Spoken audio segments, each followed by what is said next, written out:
The Toyota Avalon is one of the few cars that may in the future be best known for its ad campaign. Now, I don't know if it's going to be up there with "See the USA in your Chevrolet" or "Built Ford Tough," but the creative is really creative. There's a whole new way to travel in comfort and style. Presenting the Toyota Avalon. The commercials were made by the Los Angeles office of advertising giant Saatchi & Saatchi. It's got reclining rear seats. The campaign is designed to evoke a more elegant era of travel, around the time of Mad Men. Just out of curiosity, we asked Mike McKay of Saatchi & Saatchi how old the lead creative was. The person who came up with it, I believe, was about 27. Mike says the ads are inspired more by Pan Am advertisements from the 60s than episodes of Mad Men. There's a whole new way to travel in comfort and style.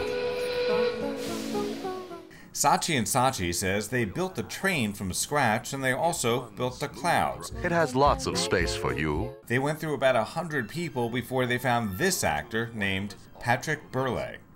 He really captured that era and the spirit of what we were trying to do, and I really believe that he's that guy. You know, he really seems like he's someone who flew a plane back in the early 60s for Pan Am.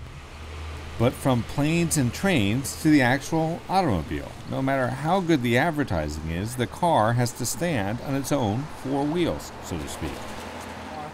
It's our flagship model.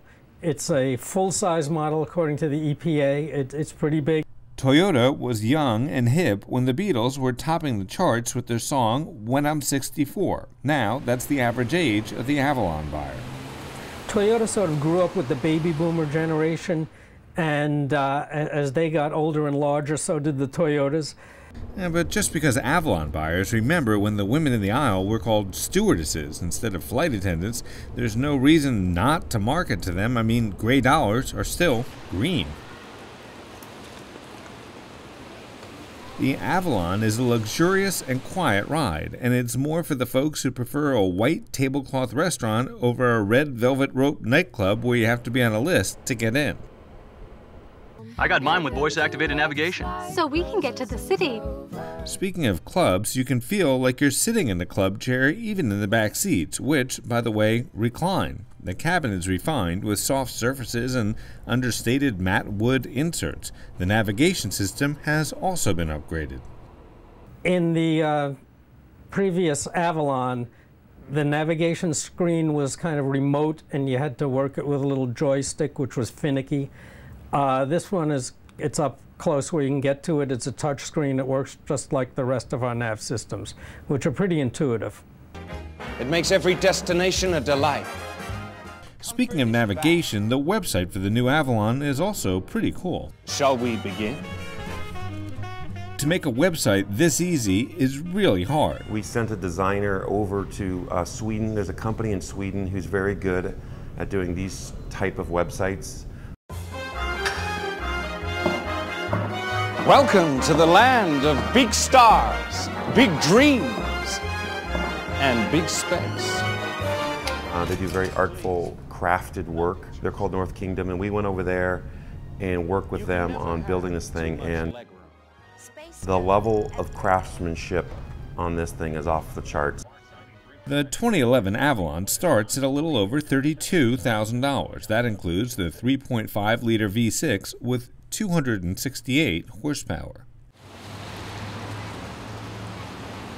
The navigation and premium audio upgrade includes 660 watts and 12 speakers, so you can find out for yourself how Pete Townsend lost most of his hearing if you haven't already ordered the Lee Majors Bionic Hearing Aid.